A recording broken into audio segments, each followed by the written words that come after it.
Bisag unsa pagkakabuutan, pangitaan dyan mo kagsayop para ila kang kontrahan. Ana man na siya nga, bisag unsa pagkakabuutan, ila kang kontrahan.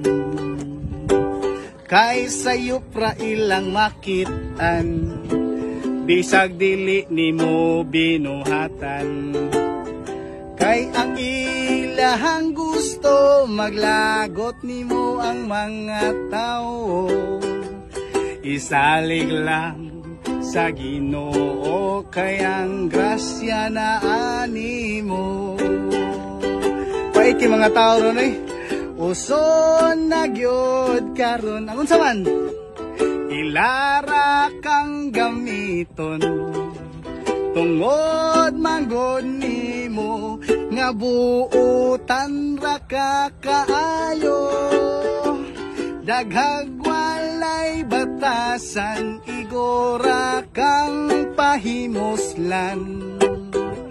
Pero bisag buutan ka, kontrahan gyapon kanila. Another list. Luson na gyud karon, kwartaray pangitaon. Pero kung pobre ka, yanoy